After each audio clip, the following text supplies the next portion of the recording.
ಆತ್ಮೀಯ ವೀಕ್ಷಕರೇ, ಎಲ್ರಿಗೂ ನಮಸ್ಕಾರ. ನಿಮ್ಮೆಲ್ಲರ ಹೆಮ್ಮೆಯ ರಾಷ್ಟ್ರೀಯ ಹಬ್ಬ ಸ್ವಾತಂತ್ರ್ಯ ದಿನಾಚರಣೆ.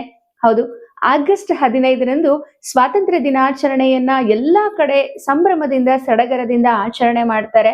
ನಮ್ಮ ದೇಶಕ್ಕೆ ಸ್ವಾತಂತ್ರ್ಯವನ್ನ ತಂದುಕೊಟ್ಟಂತಹ ಮಹನೀಯರನ್ನ ನೆನಪು ಮಾಡಿಕೊಳ್ಳುವ ಸಲುವಾಗಿ, ಹಾಗೆ ಸ್ವಾತಂತ್ರ್ಯದ ಹಿಂದಿನ ಇತಿಹಾಸವನ್ನ ತಿಳಿಯೋ ಸಲುವಾಗಿ ಸ್ವಾತಂತ್ರ್ಯ ದಿನಾಚರಣೆಯನ್ನ ಪ್ರತಿ ವರ್ಷ ಕೂಡ ಅದ್ದೂರಿಯಿಂದ ಎಲ್ಲ ಶಾಲಾ ಕಾಲೇಜುಗಳಲ್ಲಿ ಹಾಗೆ ಸರ್ಕಾರಿ ಕಚೇರಿಗಳಲ್ಲಿ ಆಚರಣೆ ಮಾಡ್ತಾರೆ.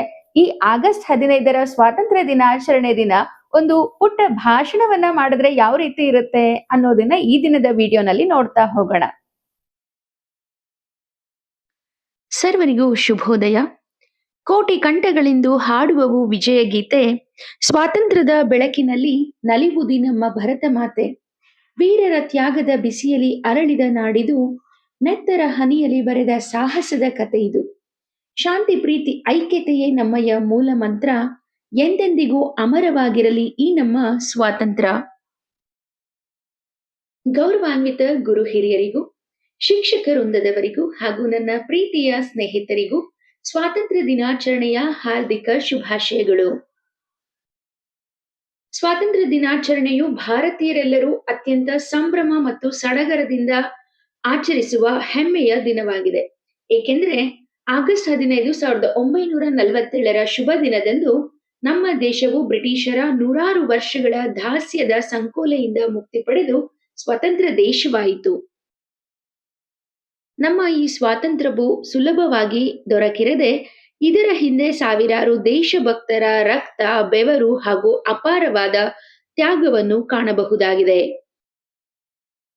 ಮಹಾತ್ಮ ಗಾಂಧೀಜಿ, ನೇತಾಜಿ ಸುಭಾಷ್ ಚಂದ್ರ ಬೋಸ್, ಭಗತ್ ಸಿಂಗ್, ಚಂದ್ರಶೇಖರ ಆಜಾದ್, ಕ್ರಾಂತಿವೀರ ಸಂಗೊಳ್ಳಿ ರಾಯಣ್ಣ, ಕಿತ್ತೂರ ರಾಣಿ ಚೆನ್ನಮ್ಮ ಮುಂತಾದ ಅನೇಕ ಮಹನೀಯರು ತಮ್ಮ ಪ್ರಾಣವನ್ನೇ ತೃಣ ಸಮಾನವಾಗಿ ತ್ಯಜಿಸಿ ಸ್ವಾತಂತ್ರ್ಯಕ್ಕಾಗಿ ಹೋರಾಟವನ್ನ ನಡೆಸಿದರು.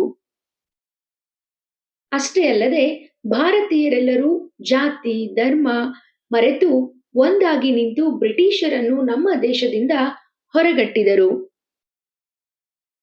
ಇನ್ನು ಭಾರತ ದೇಶದ ಸ್ವಾತಂತ್ರ್ಯಕ್ಕಾಗಿ ಹಲವಾರು ಸತ್ಯಾಗ್ರಹಗಳು, ಚಳುವಳಿಗಳು ನಡೆದಿದ್ದು, ಅವುಗಳು ಯಾವುವೆಂದು ನೋಡುವುದಾದರೆ, ಭಾರತದ ಪ್ರಥಮ ಸ್ವಾತಂತ್ರ್ಯ ಸಂಗ್ರಾಮ, ಹಲಗಲಿ ಬೇಡರ ದಂಗೆ, ಅಸಹಕಾರ ಚಳುವಳಿ, ಉಪ್ಪಿನ ಸತ್ಯಾಗ್ರಹ, ಕ್ವಿಟ್ ಇಂಡಿಯಾ ಚಳುವಳಿ ಇನ್ನ ಮುಂತಾದವು.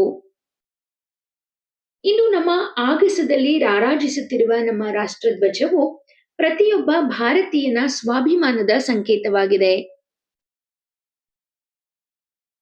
ಕೇಸರಿ ಬಣ್ಣವು ಧೈರ್ಯ ಮತ್ತು ತ್ಯಾಗದ ಸಂಕೇತವಾದರೆ, ಬಿಳಿಯ ಬಣ್ಣವು ಶಾಂತಿ, ಸತ್ಯ ಮತ್ತು ಪರಿಶುದ್ಧತೆಯ ಸಂಕೇತವಾಗಿದೆ.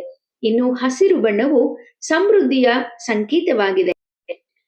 ಬಿಳಿಯ ಮಧ್ಯದ ನಡುವೆ ಅಶೋಕ ಚಕ್ರವಿದ್ದು, ಇದು ನೀಲಿ ಬಣ್ಣದಲ್ಲಿದ್ದು ಧರ್ಮ ಹಾಗೂ ನಿರಂತರ ಪ್ರಗತಿಯ ಸಂಕೇತವಾಗಿದೆ.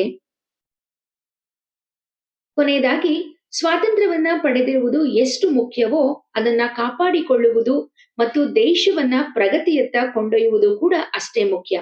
ಇಂದು ನಾವೆಲ್ಲರೂ ಭಾರತವನ್ನ ಶ್ರೇಷ್ಠ, ಸಮೃದ್ಧ ಮತ್ತು ಒಗ್ಗಟ್ಟಿನ ದೇಶವನ್ನಾಗಿ ಮಾಡಲು ಪ್ರತಿಜ್ಞೆಯನ್ನ ಮಾಡೋಣ ಎಂದು ಹೇಳುತ್ತಾ ನನ್ನ ಭಾಷಣವನ್ನ ಮುಗಿಸುತ್ತಿದ್ದೇನೆ. ಜೈ ಹಿಂದ್, ಜೈ ಭಾರತ ಮಾತೆ.